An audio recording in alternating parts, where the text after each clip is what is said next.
4, 3, 2, 1. Overtime. This is the Overtime podcast. My name is Speakers. I am an admin of the 4v4 Pastime Discord, the admin managing the Pastime League, and a Grandmaster player in 4v4 Pastime. With me is Phil Bob, if you'd like to introduce yourself. Hi, I'm Phil Bob. I have been playing 4v4 Pastime for about 2 years now. Uh, been really involved in the competitive scene, and I'm a master rank. And we also have Pulse Dog, if you'd like to introduce yourself as well. Hi, I'm Pulse Dog. I am the current rank #1 North American player, and I've been playing for about 3 years. If there's anything pastime related, I love talking about it, and I'm ready to have some nice conversations. Wonderful. And our final host we have with us is Sly, if you'd like to introduce yourself. Hi, I'm Sly. I've been playing Pastime for, I want to say, about a year. So, like, sometime in August of 2025. I am a Master Rank player, and I'm excited to be here today. Awesome. So that's all of our hosts, and we have some talking points we'd like to go over. Most of it will be relating to the currently running Pastime League, but also maybe just some general 4v4 Pastime topics that people would like to talk about.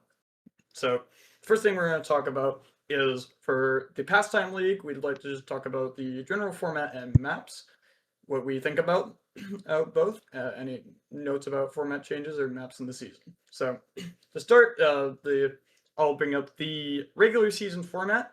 We are running one map every week. It is a win limit 3 game. Whoever wins the win limit 3 game wins and gets the points. My initial thoughts is for a regular season, it can be a little short, but shorter matches over longer matches for a regular season, I tend to think is fine. I'm interested to ask what you guys think of that. Um, I think with, like, competitive formats especially, uh, I think they're different to, pugs, where it's like, well, you want it to be short and snacky and good, but when a competitive scene, you kind of you don't want it to be a steamroll, you don't want it to be over so quickly, you want to actually, have it be a challenge, fun to watch, interesting to see some back and forth. I don't think necessarily longer games is a bad thing. That's why we run Winland 3, whereas in Pugs it's usually Winland 2. I guess something I don't really know about the league so far is how the points are calculated. Like, is it like a Swiss format where it's like there's a Buchholz score where it's like you take the differential between, like, let's say it's like a 3-2 game, right? Right. Do you like subtract the difference of the rounds between the two teams to award the winning team the 1 point, or do you just give them 3 for the win, like normal like sports leagues do? I think it's awarded points based on the rounds you took. So I believe a win would still be 3, but if you could get extra points off of that, I believe that's Because how like that works.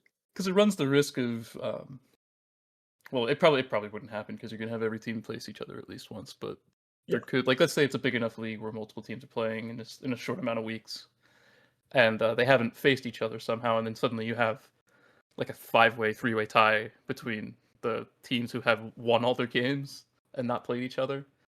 So how do you, like, determine a tiebreaker, like how well they did in each game? That's what I'm Uh, thinking of. so I believe the first would be I believe the first would be how many games they've actually won, and then the after that it would be head-to-head results. But then I mean like ultimately yeah ultimately I believe the amount of points would be before all of that. So like if you have taken more points overall in your games, you are going to be seated higher. Mm. Uh, and for future proofing, I want to run longer seasons in the future. I don't want it to just be I don't want it to just be 5 weeks in the future. 5 weeks right now is a sort of a result of trying to have to condense the schedule for future stuff that's coming up. All right. So ideally, we have a longer seasons, which will be able to support bigger divisions. So hopefully that shouldn't happen. What do you guys think, Phil Bob, Polestar? Like, I I honestly think that the a whole win limit 3 thing makes it so like you're allowed to have the whole Swiss format point system because like I think in the past we ran win limit 2 for like certain cups, I think, where we ran like win limit 2 over the course of a few maps. I think weeklies used to run like that when we used to run weeklies. mhm. So I think the whole win limit 3 one map thing makes it so that like the winning team actually has a play in like making their place rather than like maybe there's an accidental upset that could happen. That's like less likely to happen. So like the team that clearly practiced or whatever, like they get the win more often. Mhm. Um, which makes it like less, I guess like a gamble, which I do like. Over the win limit 2 formats. It's something. There's been like whispers among the higher ranked players about, well, how do you want to handle some sort of eventuality like a stalemate where do you do like a golden goal? Do you like run some sort of like Banny config where it's overtime until somebody scores the last goal? You know what I mean? If games tend to Oh, go on too long. for normal Um, games. yeah. There's like, is there any like motion on that? Do we have like a consensus? Because I remember one of the community members, Mr. Ren, was trying to liken it. Oh, why don't we have like a penalty shootout, like a soccer or hockey, where it's like you have to constantly be going towards the goal, and So yeah, try to score. that was a funny analogy. So the problem with that is we have tried to set up a overtime system. There is just inherent limitations in TF2 on handling that. The idea for that was had is in the side game mode people they were able to implement a system where if you score at a certain point when the round timer is low, the ball is able to spawn again quickly enough that you can run an actual overtime. Because Hmm, right now, if you score in the last like 10 12 seconds, the seconds. ball will not spawn and the game will stalemate if it's a tied game. The problem is, the way you would have to implement that is to instantly spawn the ball as soon as it happens, which would not work in normal pastime because there needs to be downtime in between goals. So Exer tried to find an implementation for that on Arena, and it just didn't work, unfortunately. Because there's a system that already exists like that, where the ball spawns immediately in a tight game. I think. I wonder if you could do that for like competitive games only, kind of like P-ball, where Yeah, if there's even a single second left on the clock, the ball will spawn to at least give the team who maybe is behind a goal a chance with the ball. But that's something a little different. Different map, yeah. I different format. I almost think that it's okay to have the stalemate. It's obviously not good for the game mode to just kind of have the downtime of 30 seconds while you're waiting for it to eventually stalemate. Hmm. But I think having some sort of round reset is beneficial, strategically at least. I understand that it interferes a bit with the pace of the game, but within Banny config, you see a lot of teams playing to get a round reset, especially on like 5CP, Yeah, get a momentum reset, be able to kind of get a fresh take their round time, in. get a fresh start. Yeah, I think that it's somewhat similar for pastime because it gives you more time to adapt, and adaptations are so much faster in pastime and so much more important. Um, yeah. It's interesting that you bring up sixes because that's a valid point.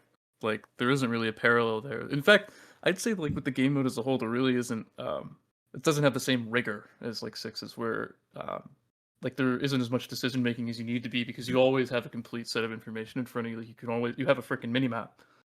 You can see every player wherever they are at all times. So it's like the decision making is less. Well, should I be positioned myself here versus well, I have all the information in front of me. Like there's no guesswork. There's no like sneaky trick plays really to trick up people who might not be looking at the mini map. It's like well, I don't know. I'm not sure where I'm going with this thought. I see the idea. Like, there's not usually a need to look for information because most of the information you'll need in the game it's just available to you right out of spawn. So there's not really any sort of like slowing down to gain information before you make a decision. You have the information. You just need to make the decision. So it's a lot faster. There's not really it moves super fast. There's not really any time to most of the time to slow down and gather your thoughts unless it's like the edge case of like team is full resetting and setting up, then you've got a little bit of time. But even then, there's not like you have not to look for shit, right? Mhm. Yeah. So it's an interesting thought for sure to have. Part of me wants to do some sort of mad scientist tinkering with the idea of a penalty shootout because that could be funny in theory. Like, you gotta defend or die. You know what I mean? Yeah, it would That'd be be fun cool. to like go like 1 versus 1 of like a specific player. That sounds fun. I don't know how That you does would sound implement fun. that. I don't know how you'd implement it either.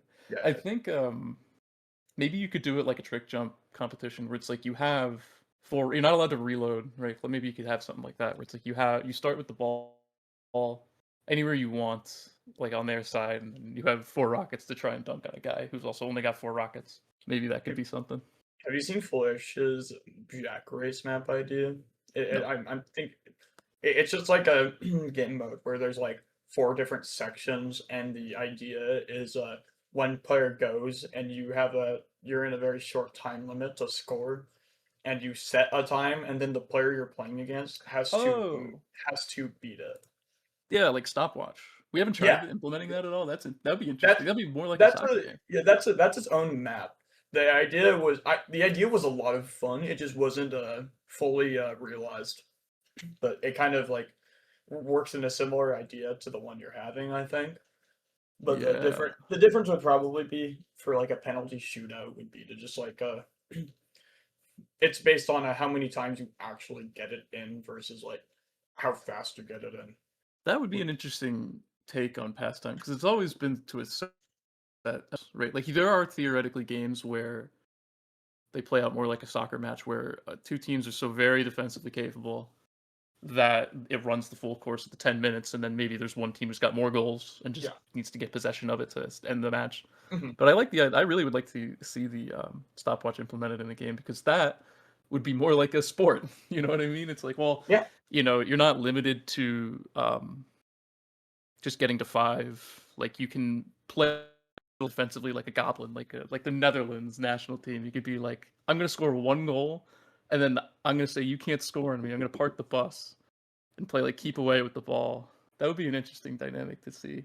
Because as it stands right now, I think the best strategy is really to just hammer it home and like really pound on offense.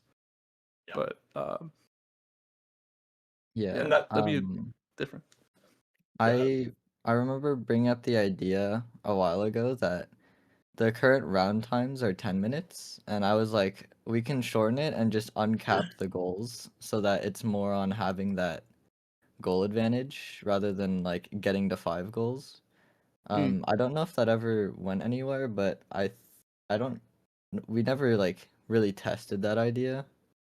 And I'm actually like really interested in what that would look like because maybe people would play their advantages more and play like maybe there's some development like you said where you get 1 goal lead and then you just like can And play you just super park the bus defensively. defensively. Yeah. I think it would still like be super offense focused though, because like the more goals you have over your opponent, like the more you can like Toy with them. yeah, it's like that in a sense, but like you can still come back at some point, right? It's just like at what point do you really um make it so it's not just like 10-0 and then like there's literally no chance of you making a comeback, right? Yeah, that would be the other worry. But in other sports, it's really just like, well, tough. You don't get Yeah, scored on yeah, 10 yeah. times. Yeah. But I see what you're saying. You could implement a mercy rule if that were ever to see the light of day. Like, oh well, they're getting so smoked. We like stop. He's already dead. Like no, yeah, Yeah. he's already dead. Oh god, yeah. You could do something like that. Yeah, I think it would be interesting if like if pugs, or I guess like at some point, if like you have a queue system, like if that ever gets normalized enough, if you have enough players, like I think that whole system might work a little better, especially with like a FF system. Mm. I just the whole thing with people and pugs and playing for like clips when they're 4 goals up, I think that's not very good in my opinion. I think it's better to just play every goal the same way. Because I feel like it's a little unhealthy for It's a pug though. It's like it's one I thing when you're fishing for clips in an actual match. yeah, but it's like I don't know, you kind of want to treat pugs the same way, in my opinion. I think a lot of people do, but I get where you're coming from. It's like With like I've eaten my vegetables. I scored yeah, 4 goals on the enemy noobs. Now I'm gonna have a stupid baity bomb as like dessert. I'm having a little treat. All right. yeah. I Yeah, mean, I that earned is it. good. with the whole like other system with no goal limit, like you can kind of do that based on your advantages. Um, Yeah. it's just like it's more decision making rather than the game having to be forced into this decision in the first place. Yeah. It's pugs are an interesting dichotomy because you really have to consider well what you want it to like do you want it to be such a stream like a 1-to-1 thing with the competitive format so that it like is a seamless transition for somebody who wants to compete? Or do you have it be a separate own thing for people who well maybe I don't want to take it so seriously. I want to like goof about and have fun. So that's the Mm. end of the day, right? It's like what the game is about. It's fun to play. You know, Yeah, I think yeah. I'd get cold feet if I'm suddenly getting yelled at by a teammate who's taking it for like it's their Super Bowl and it's like, come on, it's cut left, like you know what I mean. Um, but no, I see what you mean. Like I don't want people to troll in a pug setting like that. I'd like to have them try, but I'm not gonna like tweak over somebody doing like, well, Yeah, let's yeah. go for a stupid clip because it's fun. If we don't have anything else to talk about format, we can head over to the maps, cause The maps, the yes. maps, the maps. I've got some opinions. Ooh, okay, okay. Opinions.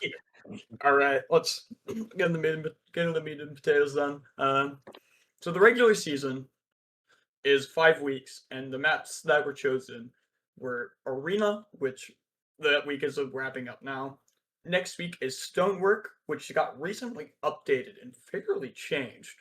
Week 3 is Tory. Week 4 is Greenhouse. Week 5 is Coastal.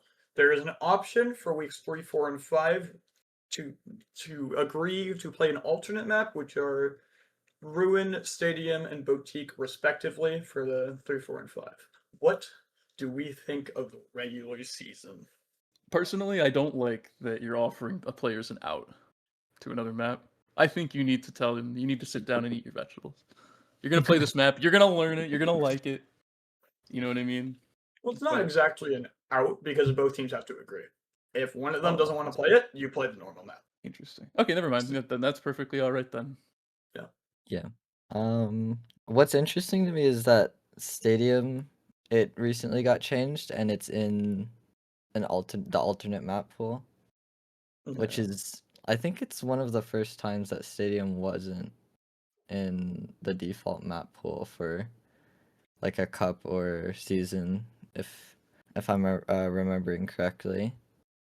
Which, the like don't get me wrong, the normal maps are um probably a lot better to play competitively than Stadium, but it's just a little curveball that Stadium isn't in the normal season. Yeah. What? I think 100%. it's like Go I ahead. think it's a good thing, especially since Stadium is being changed actively right now. I think the consensus was that whatever state Stadium is currently in, whenever we get to that week, I think it's week whatever state Stadium is currently in is how it is going to be played if it is chosen, Yeah, which yeah. is very interesting because it means that we have to do a lot of active development and working on the map and doing Yeah. I don't. feedback. I'll just say it. I don't like that the little trapezoid in the middle is gone. It's too flat in front of the goal now. I miss the Bro, little yeah, trapezoid fence. little feds. It deserves like justice for my trapezoid, man. Like this, bring him back. We got the water back. We have electric water now. Why can't we have the little fence too? You know, Me st- Yeah. my fat ass sitting in the stadium water getting electrocuted to sitting in death. stadium water, getting like an electric eel. Like, Yeah, I, it is interesting though. Like the water being I can't believe we haven't Never thought of thought of that. this. Yeah, Yeah, I right. can't believe we literally never thought to just Everyone's like, make "Where the they're going for water water kill bombs? Just them. make the water kill you." Duh. It's so Like- it is actually so simple. simple. It actually makes you use it for like its real, I think, intended purpose of just like playing Of what? faster rather than, you can, because the old way you played Stadium with the old water is you could literally sit in your water, and then if you blabbed the self bombs for enough time to like know how to do it, you could just do it every time and you outpace everyone just because like water is OP and the maps are so Yeah. small.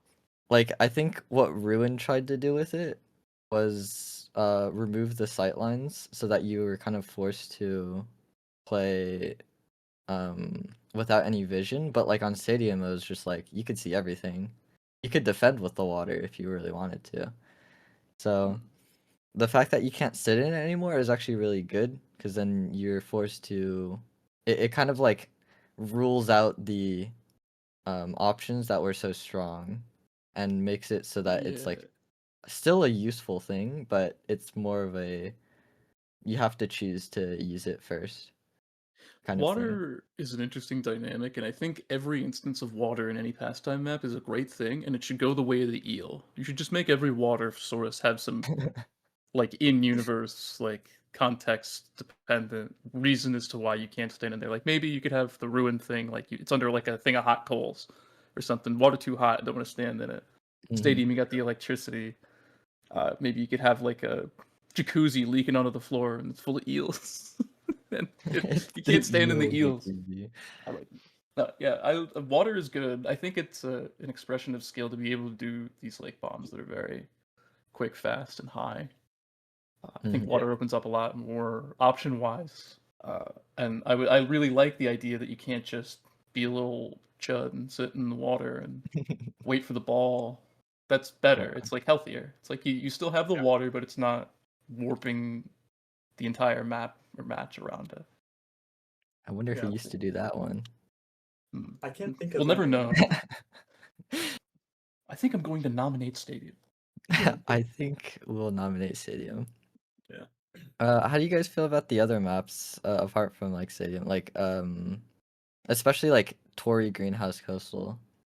Tori is a 'Cause- fantastic map. Yeah, I yeah. love Tori. It's my one problem with Tori. It's well, I guess two problems. The fences are a little insular, where that 90-degree angle is a bit hard to bust through. And then on top of that, it's very pretty map. It looks very nice, but visibility is kind of low because of the night skybox. I think if you were to actually change the skybox to be like a pretty daytime, visibility would improve greatly. Because as it stands right now, the ball can kind of blend in with like the deep tones of the wood and the Yeah, nighttime skybox. Like you have to be able to see what you're doing. Otherwise, Tori's a fantastic map. Like I really like how the double ramp dynamic works. I really like maps with double ramp dynamics. Maybe with the exception of Coastal, the more as I've played it more. But giving yourself an extra like wide option where it's like, oh, I can go up another level high if I want, or I could go lower and like go really fast and dribble something, or Mhm. hand off to my teammate who's like a ramp above me or below me. That's a very interesting dynamic for a pastime map. Yeah, I've personally, as I play Coastal more, it's a good map. I feel like there needs to be an extra degree of separation for the ramps because it just feels very samey. Like I'm not doing much different if I go on the higher ramp or the lower ramp because they're so close. Yeah, yeah. Yeah. Especially with Coastal because the ultras, like if when you're like on the low versus high ramp, ultra is pretty much the same. Like it's not like you can do anything more rather than like on Tori, where if you go on the high ramp, you can reach that super far back high ramp, right? Like the Yeah, um little super corner steep thing. ramp. Yeah, Yeah. but like on Coastal, and I think there's that other map that was like a lumberyard theme by maybe it was Franz. I don't Was remember it who made it. Mill? Yeah, I think so. Well, It had that same idea of that high ramp being like more against that ultra wall versus that lower ramp. Again, those ramps are not very different just because of the ending options, right? Because I think the ending options are both the same, apart from if you want to like go slightly higher. I think it's eventually it'll get to a degree of separation like UFO is right now, where you have that super high ramp that you can go really high and that low ramp that you can go fast, but there's still like a different degree of options, even though it's kind of the same idea. Phil uh, Bob. Oh, did you have something to say? oh no, sorry. I think Tori's, I mean, a great map. It's incredibly beautiful. The biggest complaint that I have with it is performance issues, honestly. Mm-hmm. Valid. I noticed that I have like 10 to 20% lower FPS on that map every time Yeah, compared to a lot of the other maps, and that's just because it's got so much detailing work. yeah. Yeah. I think Kingfin added a lot of decoration. There's some effects. I think there's some fireflies in the sky that may be causing performance issues. That is my guess. That's definitely true. Optimizing a map is tough because particle effects, especially, you need to be very reserved with because they need to be rendered in real time. And the Yeah. I forget the name of the thing that Source uses to implement the particle effects, but too many of them can really tank performance. Yeah. You want to use them sparingly. Displacements too, to an extent. What I was gonna say, and I thank you for the Tory thoughts though. You're good. I wanted to talk demo. In my opinion, out of all the maps that are being played, my least favorite demo map is Greenhouse. I think Greenhouse feels kind of abysmal on demo unless you're going on the ramp and going for like the high bomb. I want to know what you think because I want to know if it's a skill issue for me. I think personally, I think it's good to have. I'm not saying that greenhouse is. I don't think it's a skill issue at all. Actually, I think that greenhouse is inherently a bad demo map. Just because it's a lot of flat ground and there's kind of not enough variance, I guess you Right. could say, for a demo to like do more things. But I think it's fine to have those kind of maps where maybe like demo is stronger than like soldier, or like maybe it's more soldier lopsided, because then it like forces you as a player to have to adapt and like be able to make change rather than just, I'm gonna play arena 2 on every map because every map is arena 2, right, guys? um so Yes. I think like In the I perfect world. played demo on greenhouse maybe only a few times, but I think like those maps being in the pool is a good thing. Like it really makes it so if maybe the demo player on a team is carrying, you can kind of counterpick it in the same way that like if you were playing melee, you would counterpick certain stages against different matchups. Yes. Um, Maybe. I I think it's good. I like Yeah. greenhouse. I think, especially on flat maps, demo to me, and even just on any map, frankly, demo to me has always felt like a support character. Like, yeah, he can Mm. teleport into your goal, but in the competitive setting, I always figured he was the guy who goes in first and is able to feed the ball to his teammates, going fast, high or low, rather than the the man doing everything. You know what I mean? Because he's kind of limited by his charge.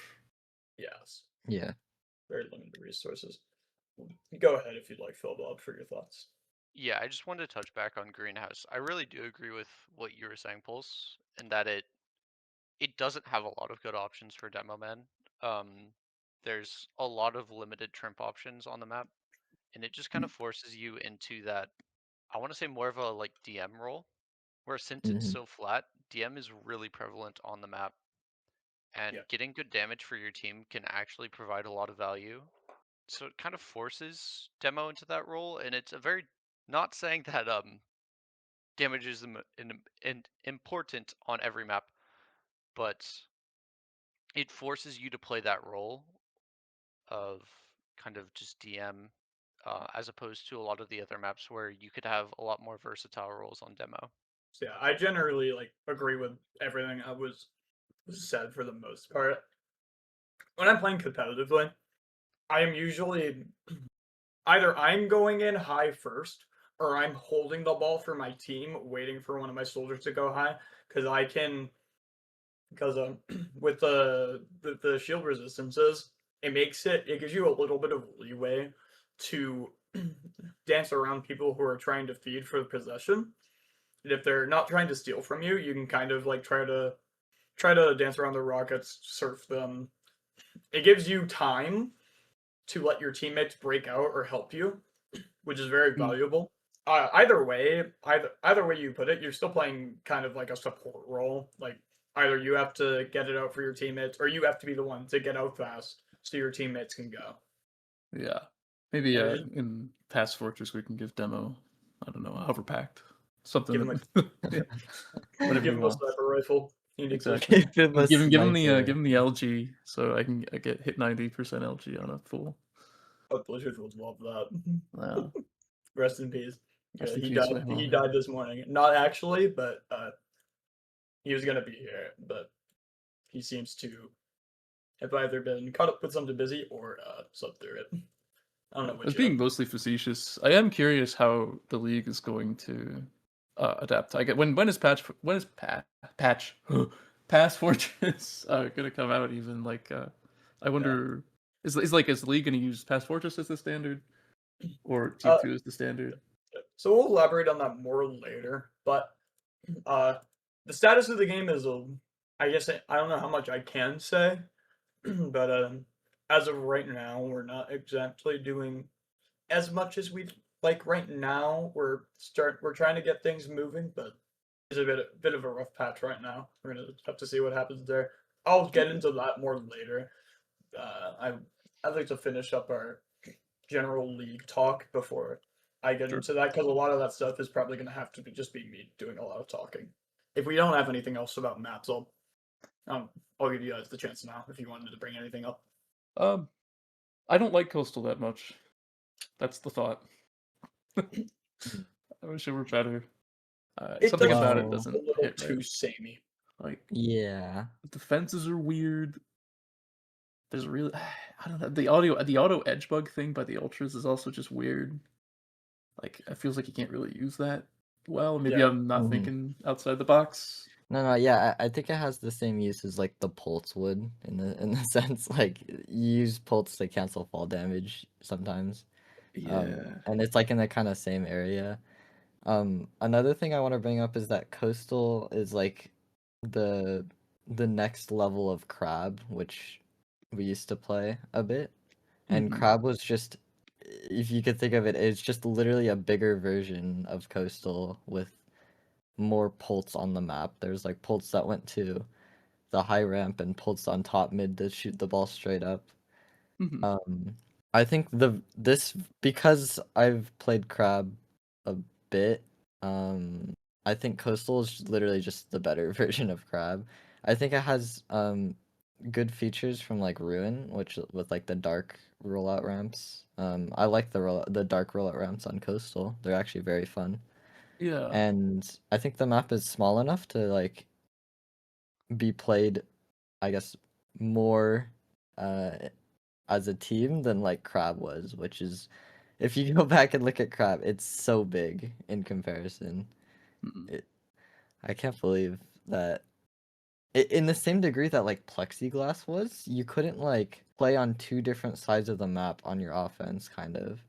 But I think plexi was like way more of a problem in that regard because like you would have this giant middle section wall that you couldn't pass through and you had to like get the ball to the other side before thinking about passing it across.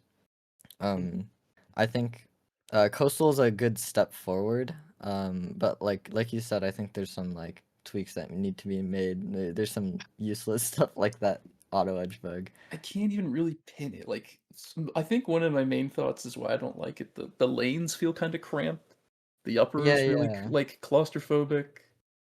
If I'm Upper going is lower, the small. fence is kind of in the way. It's like it doesn't flow as well as I'd like it to be able to. Yeah, no, I kind of get that. I can't think of anything immediately I wanted to talk about. I mean, Stonework got recently updated, but It's all right. I do feel like it's pretty similar to how it was before, just with the like slight edits that I feel like make the map feel a little less claustrophobic.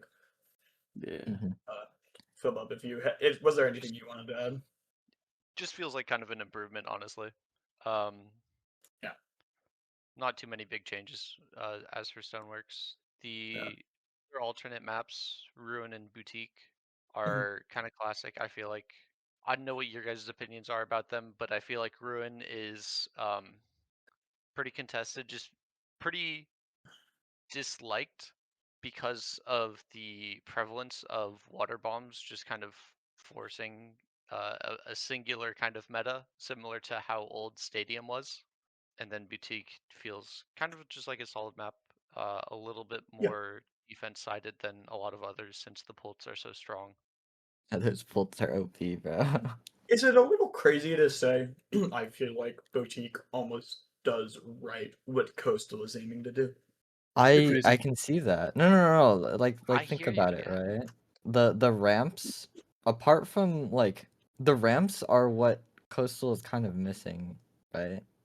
Mhm. Because you have these high ramps on Boutique that mimic Arena's high ramps, which people love to bomb on, right? And the under part of the ramps are so prevalent for bombs these days because, you know, the classic Xer bomb, where you throw the ball at the ceiling of the ramp and then you jump up with it and then do a ramp extender.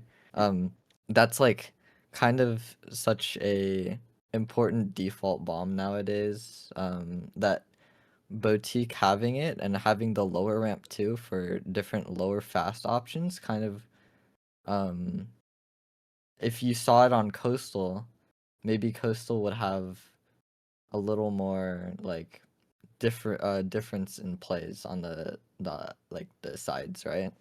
Mhm.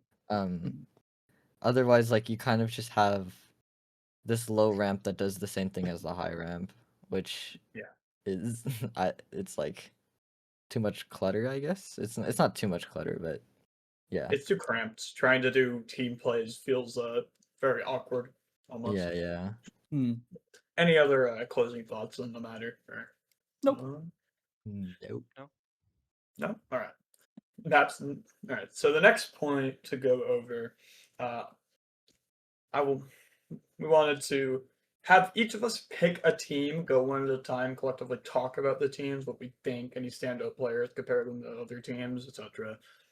And then at the end, we predict which teams are going to turn up from first to fourth. And this could be Div 1, this could be Div 2, could be both, really. Whatever you guys want. I'll start. I'll go alphabetical order in names. So, was there any team you were thinking of talking about, Phil Bob? I did want to talk about Div 2 a little bit. There are a few interesting teams on there, and Yep. I think that the most interesting one, at least that I want to talk about, is the aptly named Daddy and His Boys. Yep. Yeah, that is definitely a one to talk about. So this team is Chris Jong-un, Penguin, Esog, Danmar33, who is a Grandmaster playing in Div 2, and Squee, with the restriction that Danmar could only play Medic. I think that this Um, team is going to be very interesting to watch. yes. Okay, I'm so not only I think that the soldiers on his team are not bad for Div 2, right? no, Yeah, I not at think all. absolutely. Yeah, no, you they're have good. everyone else is very much capable of playing the game, and then you have Danmar on Medic. I think he's probably good enough to some degree to just play mind games on Medic, kind of just Absolutely. Like he's especially the in Div 2. I think if nothing happens, it's like I think that team just wins. I'm not even gonna lie. I do think that there are a couple of teams that could like stand to beat them and play against them in a serious format, but it's definitely gonna be tough. Like I think Happy Bogies is kind of the Div 2 super team. I agree. Yes. With Ren, Dirty Dan, Phantom Solar, Boulevard Broken. Mhm. They seem very good for Div 2. It's going to be a question of whether they can kind of learn what Danmar is trying to do and counter the medic, because I honestly think that the Danmar team has some very strong soldiers, but I still think that Danmar is going to be scoring a lot of goals just from getting surfed by players who are like shooting him on accident when he has the ball, or by getting clean breakaways or baiting on offenses. Just a lot of kind of tricky things. But I think that team is going to be definitely the one to watch to see if they can beat Danmar. Yeah, Dan especially. I think if we're trying to talk about the Ren team, like he is he's actually, I think, the best player on that team.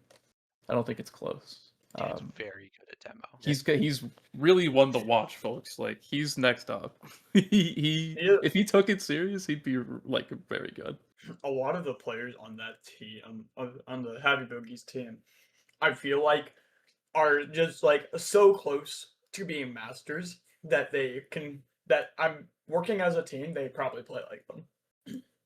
Yeah, I agree. Individually, they might not always play the best, but I think a team like that is going to be really good at working with each other, and they're going to bring the best out of each other. I absolutely agree. I've scrimmed them a couple of times, and they play like a Div 1 team. Yeah. They're all very impressive on that team. I do want to agree with Slide. Dan is very impressive on that roster. Yeah, he's Oh, But I all wish of he them would play take the great. initiative more, dunk more. I feel like especially in maybe this is just me like projecting from how I see him in pugs, where I think there's a lot of times where he just has an open goal, but he's like, I'm gonna hand off to my teammate. I'm gonna pass. I'm gonna fucking flick my neck a whole 180 degrees and not look in front of me and hand it off. I wish he would be more assertive with the ball. absolutely. Yeah. So, any other points on the? Well, we can move it along, and then at the end, if there's any other like honorable mentions of teams we wanted to mention, we can do that. But Okay. I'll just keep things moving. Is there, Pulse which team particularly interests you? In Div 1 or out of any Div? Either. Doesn't matter. Either. Okay, so there's a few in Div 2 that are really interesting to me. Right. Particularly the human team. Okay. Because it's human on demo, I think, right? And then Yes. he has 3 apprentice players, I think. Mhm. They're all apprentice Mhm. players. Yeah. So yesterday I had the honor to ring against them as a medic only because Hagen's team needed a ringer. Yeah. And Mhm. they apparently couldn't find anyone somehow. Listen, I'm not gonna say anything. But I played medic against them and it felt like the players on their team could be doing more individually than like especially like playing with everybody in pugs, but it felt like they were playing too much like towards the team play aspect. Is that like crazy to say in this sense? No, not at all. I think there's a lot of teams that fall into that trap. Particularly, I recall when we were talking about Phil Bob's team.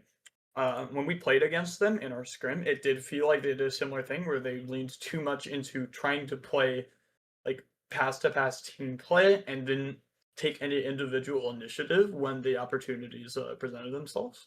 Yeah, it's a little interesting because you would think that human would just want to demo thing 500 times and then score because he probably could do that to some degree in Div 2, but he really never utilized that at all. and neither did like anyone else. It's almost like they would give up the free goal if they had a pass coming. Now, don't get me wrong, I think that that team probably could be like a decent placing team if these players got like a little better. I haven't played much with Jake though.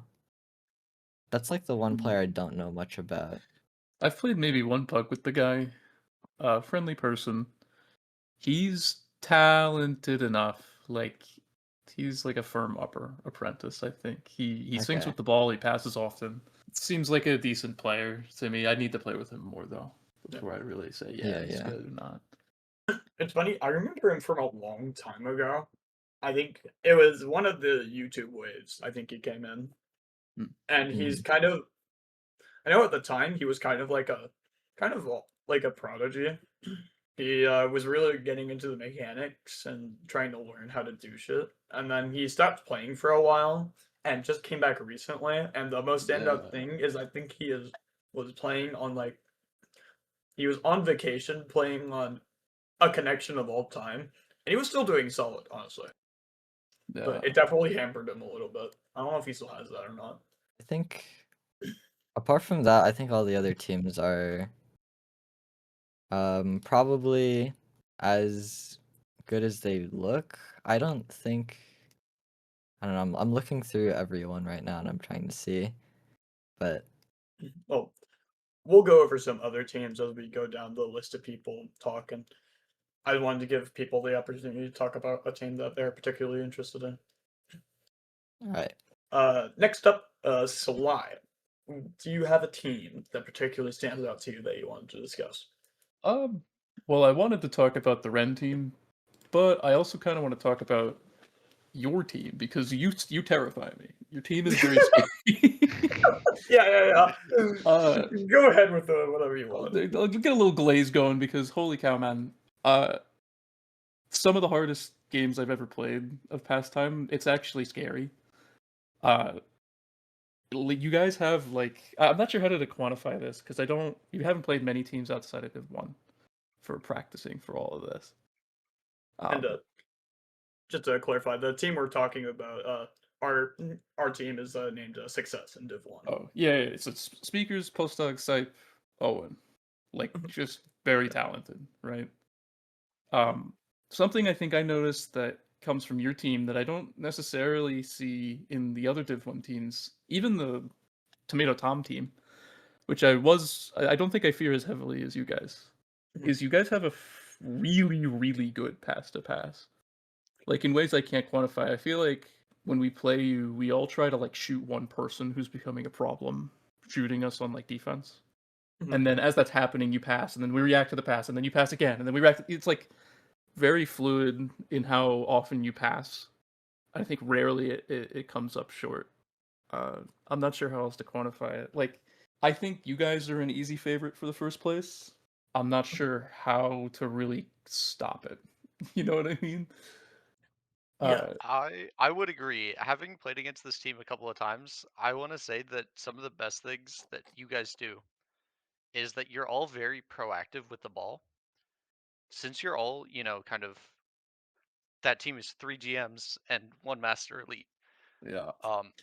You're all very aggressive with the ball. You all kind of know what you want to do with it when you have it, and you're very good at identifying opportunities because you all have like this game sense that you've acquired over the time becoming Grandmaster. That's just somewhat infallible, and it allows your team to make very aggressive plays. And something that, like you guys said, a lot of other teams were missing was that you're doing a lot of aggressive solo plays, which is just like kind of brings, in a sense, like almost this X factor into the team of like, yes, we can pass the pass. Yes, we can kill you and just keep passing to our next goers. Yeah. Or Owen could do the weirdest thing that you've ever Oh seen my in your God, life and yes. score on you. Oh my God, yes. Even in a competitive setting, he's the player I want to talk about on your team the most. Even when he's playing to win, he's going for these crazy mechanically intense bombs, and he's hitting them. And it's like I'm like, oh my God, stop that man now, shoot him. You know what I mean? It's insane playing against like it feels like I'm trapped in a nightmare sometimes. Yeah, no, it's scary, man. Like I feel like more often than not we stop him, but it is pretty. His DM is very good. His mechanics are very good. If he took it a lot more seriously, I think as you three do. Like you guys have I think you speakers, Pulse Sype, you guys have a very like efficient offensive mindset where it's like, well, why would we toy with the ball when we could just do the easy thing and dunk, right? Yeah. Where I think it's Owen is the X factor being, well, what if I do all the crazy stuff actually and then hit it? Yeah, Yeah. And that was kind of that was a similar mindset to when I played the last Pastime Master Draft Cup, where I drafted a team of Tomato Tom, Owen, and Caffrey. To where I have me and Tom are gonna do a lot of dirty work where we're not gonna go for crazy stuff. We're gonna play around our two other teammates who are kind of X factors. So I go forward high. I pass someone the ball. If it's Tom, he passes off to one of our other two. Or if I see Owen or Caffrey, I just give them the ball. They do whatever they're feeling like in the moment. Like it's kind of like a bomb of the day, and then I just like go fuck with people in the goal.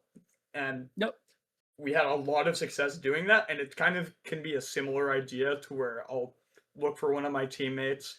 They take the ball. They do whatever it takes. Like it's the same things as we have Owen. I give him the ball. He decides what he wants to do. I go walk up, spam 4 pipes at the goal, see what happens. Yeah, it works. Yeah, like the damage is heavy. What's interesting to me is that Owen is not afraid to do anything. Like For better he'll or for do worse. yeah, it's good though because I think I talked with Phil Bob's team about this, but I think the constant offensive pressure like on any team is more worth it than anything than like even maybe scoring in the moment, right? Yeah. Because if you have a good defense if you have any defense to some degree and you have a really good offense, like you can break away as a single individual, like you have Owen and he can just triple incident across the map. Yeah. You can as soon as that defense ends, it's like a snap. You have you're suddenly on offense already. Like Owen's already in. Like you have to as the previous offending team, like you have to like make the decision to rotate back fast, or else like it's just an immediate Over. goal. Yeah. Yeah. So at some degree, right? Like you can have a very mediocre like defense, but as long as that defense works at some point, like if you have a fast enough offense, it's just always a breakaway. It's always just you have anybody and just any one of us, I think, has some degree of we can just push the ball forward and then everybody else can just play off of it, which Yeah. it's such like I think it's a not really a recent meta development, but I think it's something that will come up more because I want to move on to talking about the rat team. The Yes. Yes, that is my topic. I did want to talk about that. yeah. So I will make that my topic. You Sly, your team is so much bigger than the sum of its parts. Like Yeah, I genuinely. know. It is massively like you are as a team, like on paper, it looks like you should be like you should be struggling against like ours and Tom's team, which I mean, I guess depending on who you ask, you might be, but I don't know about Tom's team. But you guys as a unit play some genuinely amazingly. That's Before awesome. you take this too far, the roster for the Rat team is Yeah, MP4 as team captain. He's Master Elite. Rat Yeah. as Master. Sly, who's Master. Glorf on demo, who's Master. And then we have subs of Juice Melon and Roz, who Yeah, are both Roz is the journeyman. journeyman. Yeah. yeah, Rouse the journeyman, Juice Melon's the master, and Juice Melon's Master. My fault. Recent promotion. yeah, it is a recent promotion. The team name is the Underground Shadow Cabal, and just as an addendum to a previous conversation, I didn't mention it, the Human 421 team is called the Puppy Punchers in Div 2 because of their player Puppy Puncher 99, of course. He punches puppies. I've seen him do it. It happened. She did that. Okay. Anyways, back on topic. Just want to know real that back so we have all the information.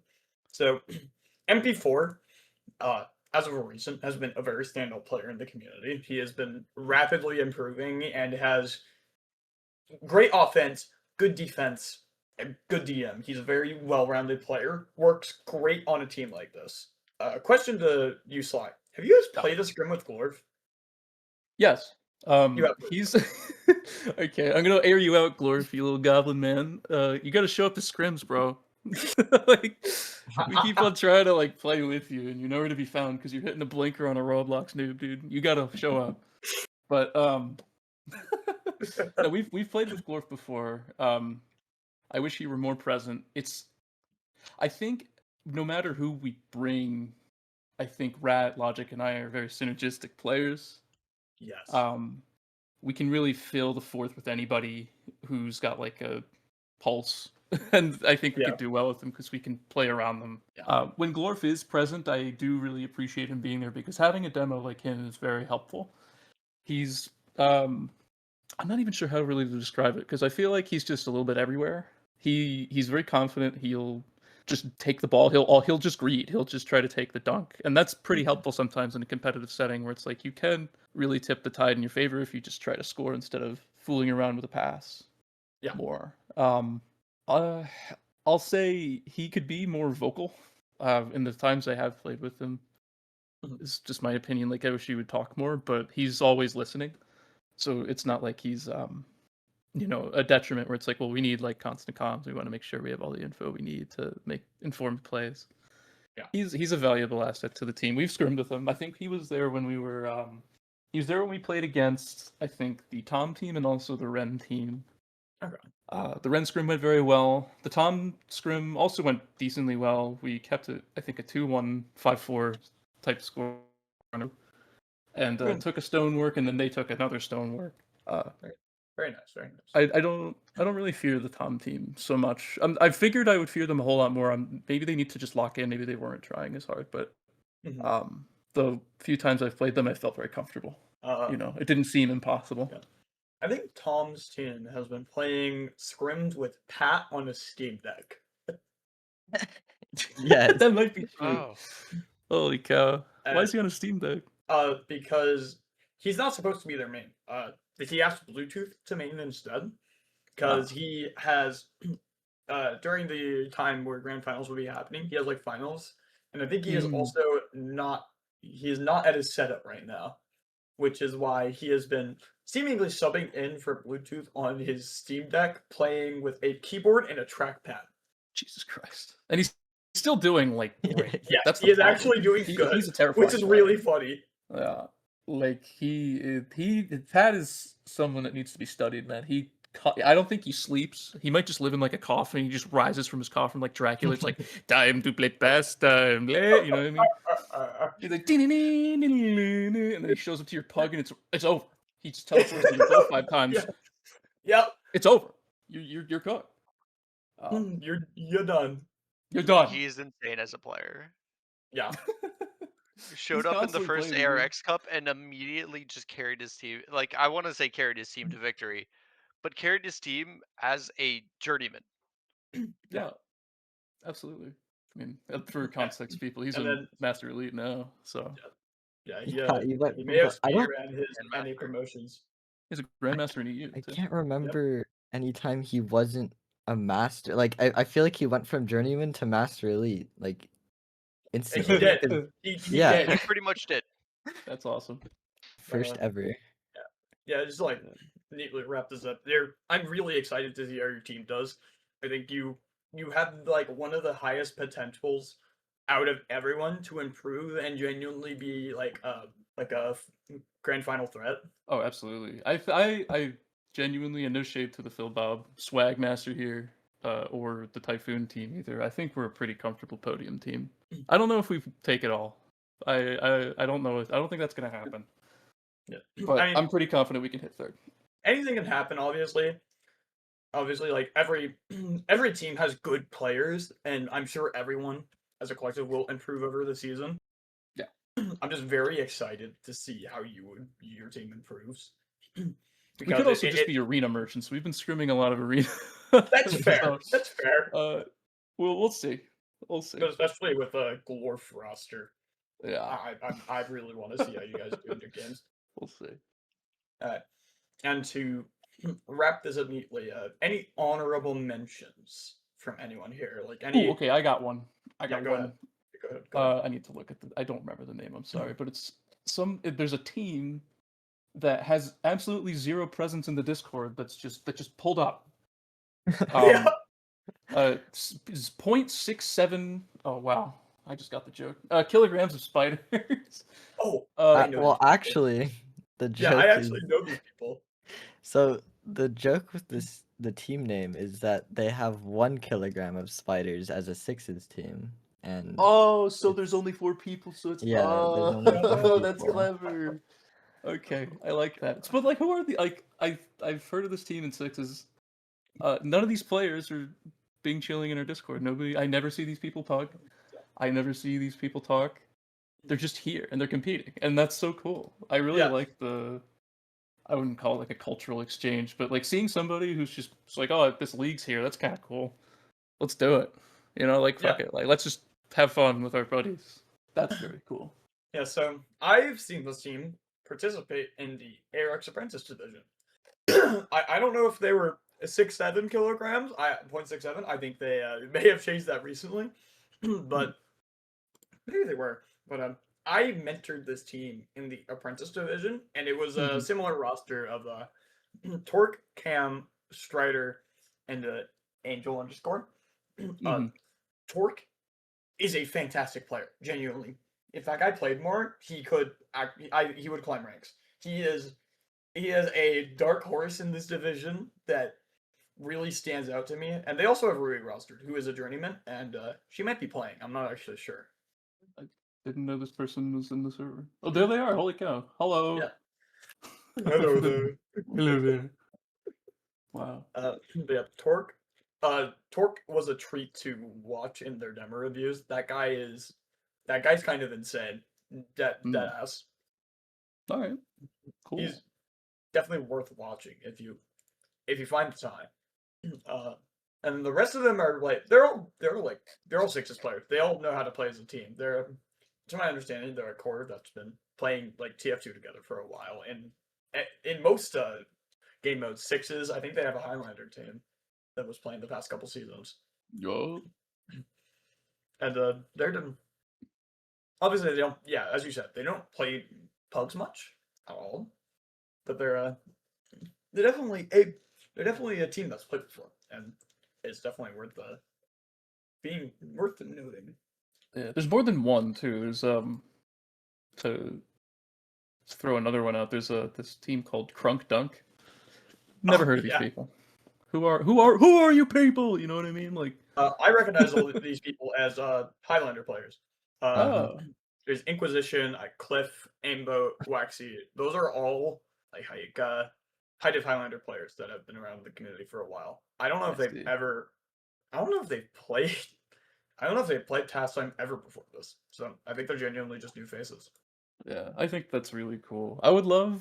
I know we didn't do it for this season, but I would love to see like a community announcement like on the Steam page because Yes. playing for prizes, you know, medals, keys, what have you, always I think gives you a steady influx of people who want the money, they want the bag. Yes, you know, And I the think money is calling. in a future season where there's it's a longer form and there's more time to prepare, I'd be more comfortable trying to see if we could get that.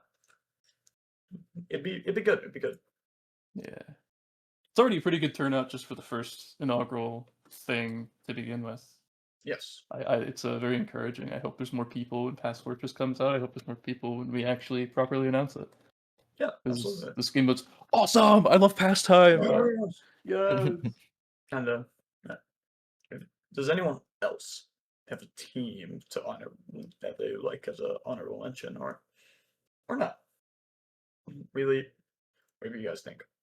Nothing from me. Seems I like think to we've me. brought attention to most of the teams in the div, honestly, but Yeah, there I are think a we lot of interesting ones. there's many. Yeah, I know. I mean, I'll take this last second here to mention the Allah's Goblins, which is the other team with the Grandmasters. It's Tomatoes Tom's team. I feel like from scrims they definitely need a demo that will take agency and just like score while their other players are being gremlins. And I think that's supposed to be Bluetooth. Pat would do it, I'm sure, if he had a proper setup, but that team feels like a team that would completely change with a different, depending on how their demo is playing. Honestly, Yeah. so I want to, Yeah. I want to see them with a Bluetooth roster, TPH. Like Exer and Tom to me both felt like more utility players than like the hard carries, right? I figured Exer and Tom both would be like, I'm doing whatever the hell I want. Like I'm gonna bomb the most complex bomb you've ever seen. But in actually playing against them both, they were very utility focused. Like they weren't greedy with the ball.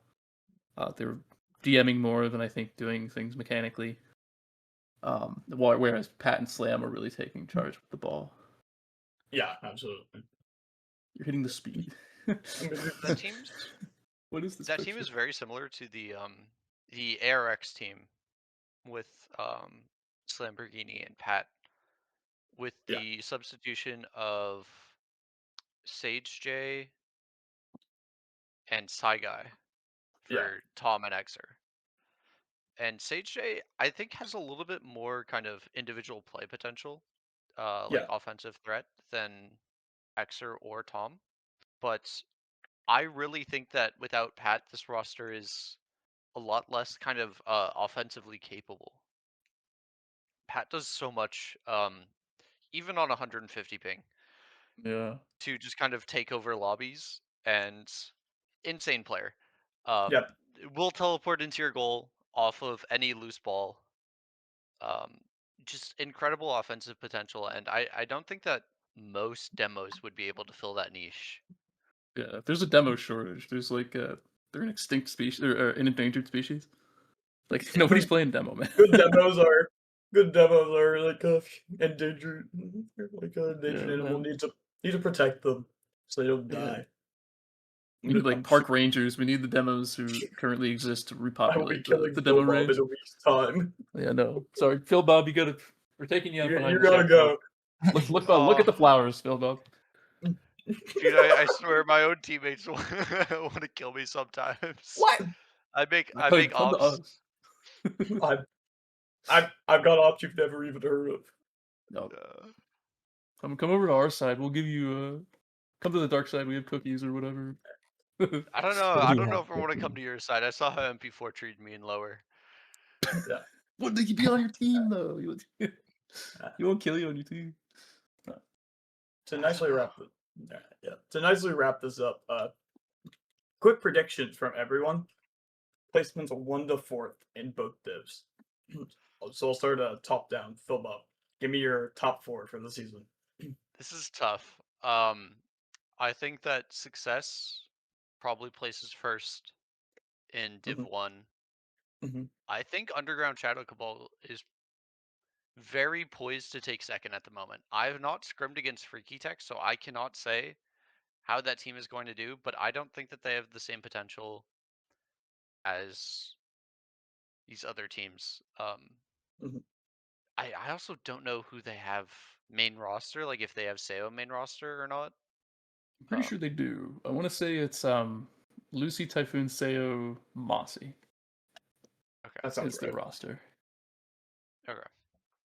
Given that, I think those top two, and then the fight for bottom three is close in this div, in my opinion. But I think I could see. I'm gonna have a little bit of ego. I think I could see my team, the Chudlings, coming in third, Yeah, placing yeah. podium, with Chudley. Freaky Tech in fourth and all as goblins coming in last. Yeah. If the current situation, if the current Pat situation stands, I think that could be how it shapes out. I'm Very pretty interesting. positive they're looking to play with Bluetooth and officials. Okay. Yeah. Actually, I'm looking at the scores now. I am seeing Allah's goblins placing over Freaky Tech, so maybe that won't stand, but we'll see. As for Div 2, I think I have to put Daddy and his boys on top. I have special allegiance to this team, Mhm. and then Happy Bogies is kind of a super team. I think they're coming in second, and then after that, I'm not too sure. There's a lot of competition, and I haven't looked too close at these teams, but it's it's quite tough to say.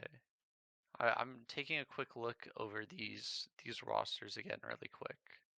Mhm. I think Puppy Punchers could do well. Could Yeah. place in top 4. And I think that Ball Street Journal has some unks that could really pull through and take a top 4. I think Ian's on that team, but he's He not is. on the roster. Wait, is he on the? He's not on the He's on website the roster. roster. No, he's not In on the terms of Ball website Street roster. Journal. He needs to be registered on the website, Oh which I wait, need to tell that No. to him. So they haven't rostered him yet, but he's supposed to be playing. Ian would be a really He- good teammate to have in a mean- competitive format. yeah. I mean, look Wait, at he's him in on the the website, to he's be in the fair. players tab, but not the leagues tab of the. Oh, they haven't Interesting. requested to transfer him. That's why. Yeah. But yeah, that team has some unks that I think could pull through. So Philbot's prediction 1 through 4 for Div 1. Success, Shadow Cabal, and then some mix of Chudlings, Freaky I Tech, think and I said Allah's. Chudlings, yeah. Freaky Tech, Allah's Goblins. Yeah. Okay. And then Div 2, I'll do 1 through 4 was Daddy and his boys, Happy Bogies. What was the I think third one? Puppy Punchers and Ball Street Journal. Pulse Journal. I'll go on the list. Pulse Dog. Any addendums to that in your opinion? Any shifts?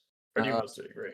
I think that the placement of Allah's goblins in Div 1 could be very variable, I guess. It's like super reliant on them not being super stagnant and like being rusty, I guess. Yeah. So like depending on that, it's really hard to say. I think that because of the whole league thing, I think they could definitely unrust and then be a better team, especially with Bluetooth. And like if Pat had a normal setup, I think that would be infinitely more scary. But I think yeah, it's just really a battle for third between between the Lost Goblins and Chudlings. And I Freaky could Tech. see I don't listen. I don't know about that team. From what I know about that team is that they have to reschedule their matches like 2 hours earlier or like 3 hours earlier because Seo being European and them like the whole internet situation. So it's like yeah, I don't know.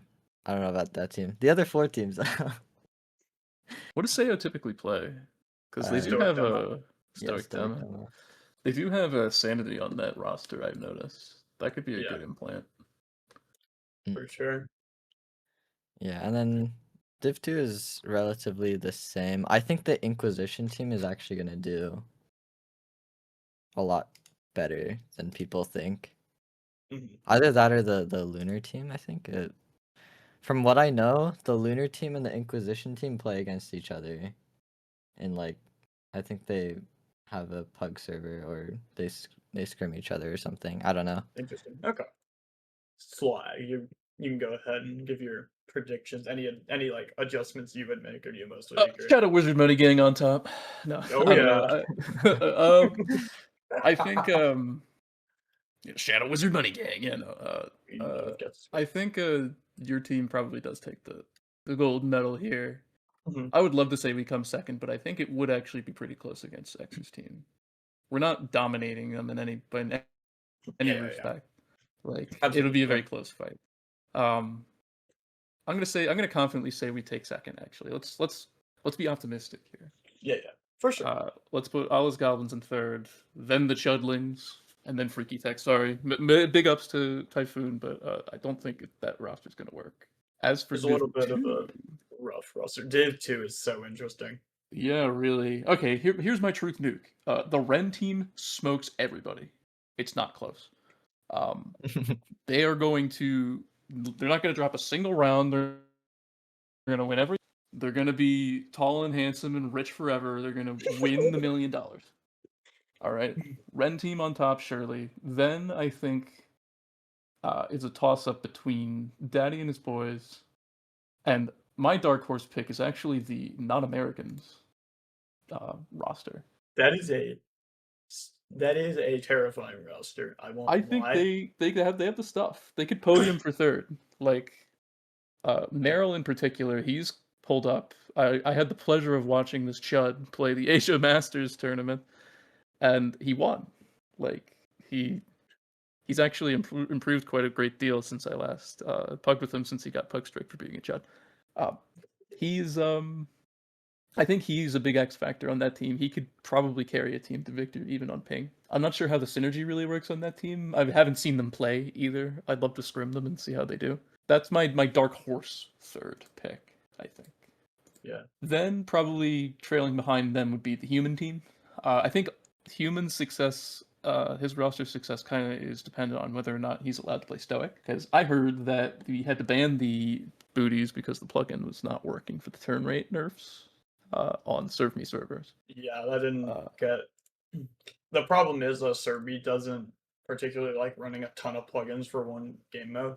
So Got we it. last minute we realized we had to go back in previous conversations to recall their stance on that, because it was a long time ago when we first asked about that. Yeah, we realized the implementation of our Boots Nerf plugin was going to have to be merged into the main plugin, which is an undertaking we can't do in time. So we're trying to figure out a solution that feels fair but doesn't like completely screw over the players. Unfortunately, first week we had like no time to make the decision.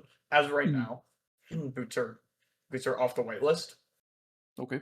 We're talking about how we want to handle the rest of the season, but it's an annoying situation. I don't like it. I wish we had more time to figure that out, and it's kind of on myself for not figuring it out sooner.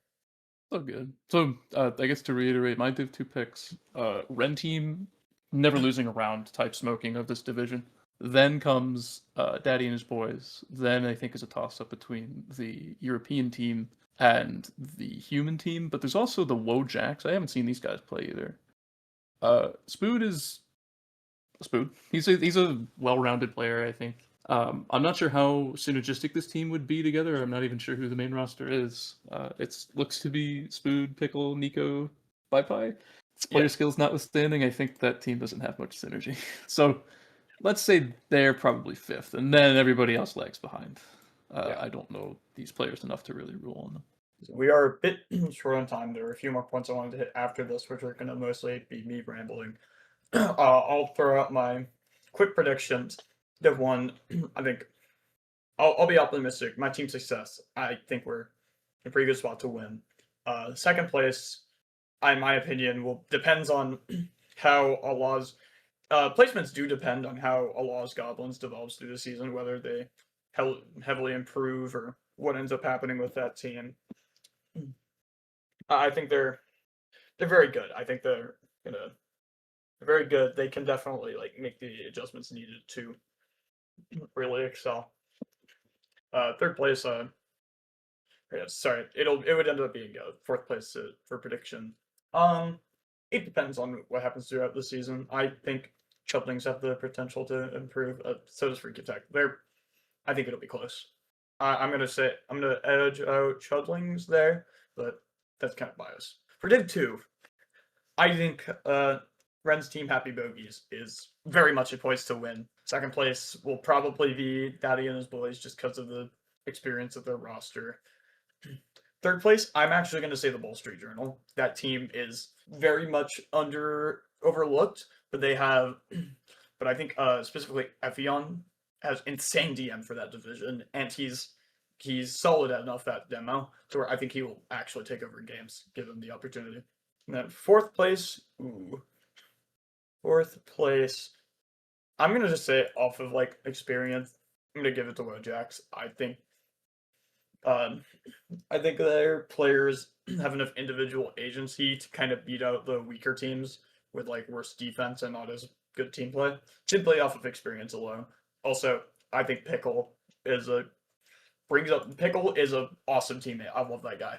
I think he genuinely, even just off of vibes alone, brings a lot of positive contributions to any team he's on. With that, I have very little time, but there are some last points that Flares was talking about when we were talking about the podcast.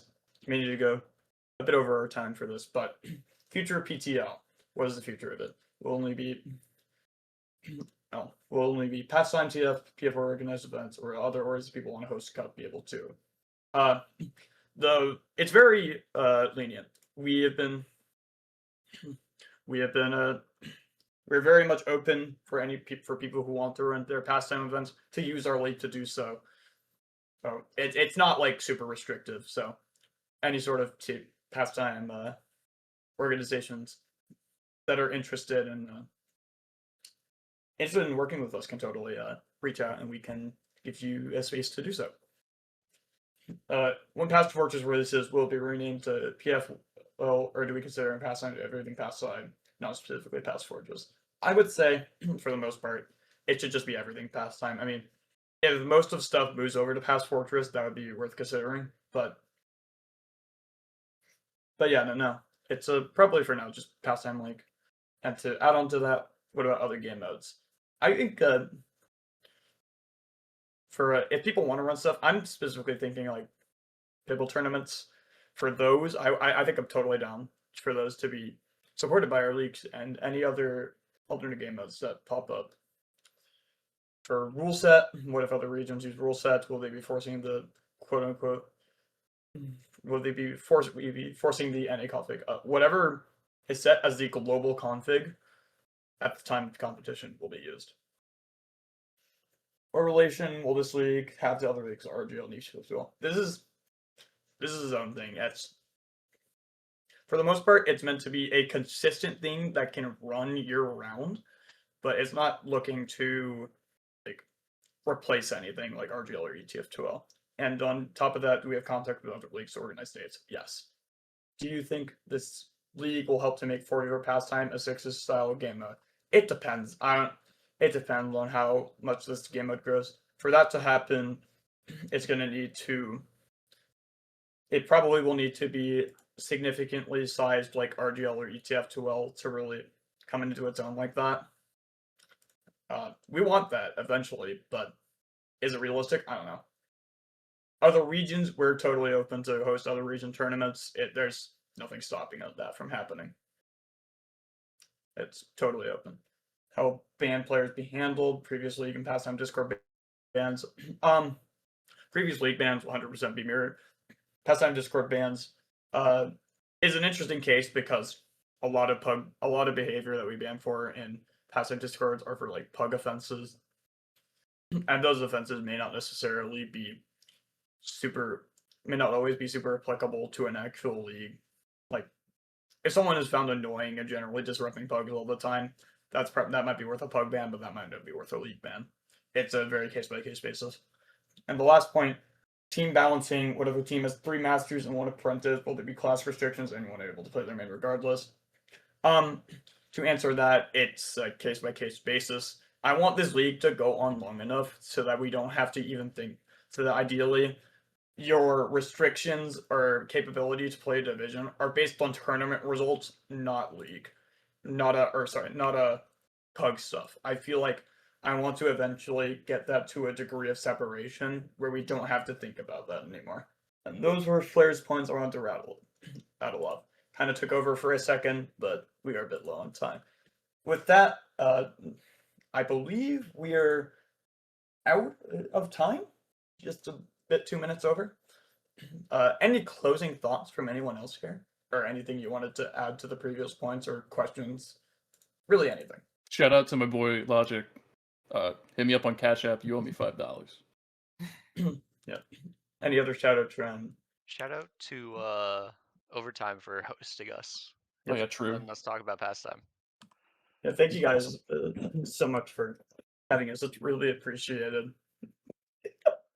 Love yapping about this stuff. It's awesome. So much fun. Shout outs really, Past Fortress, 4v4 Pastime Discord, pastime.tf. Shout outs to Alex. He has been a massive help in setting everything up. He's kind of the reason this website exists. Also goes by Average. He's a mod of Pastime Discord, and he plays a lot of Highlander. Shout out my boy Boulevard Broken for helping with monitoring the Discord, updating the plugin so that there's extra stats for more.tf, and then I guess add on to that, last shout out more.tf. They are been so helpful in giving us a lot of resources. They host our stats on logs. They've been working on trying to set up a proper leaderboard based off stats for the league. Maury is fantastic. It's been really nice working with them. Love those guys. Any final shout outs? Closing thoughts? You good? Philip, you good? I guess shout out to Rat. Yeah, just Hi, Rat. thanks once more for hosting us. Yeah. Pulse Dog, anything for you? Nothing. I guess I could say shout out Jurgles. My day Shout one. out Jurgles. Jorgles. Donkey eating fig. My goat. All right. With that will wrap up the 4v4 Pastime Overtime podcast session. Thank you all for listening to us ramble for 2 hours. Yay, Appreciate yay. y'all, and thank you So much Overtime. fun. Thanks all. See you in the next episode.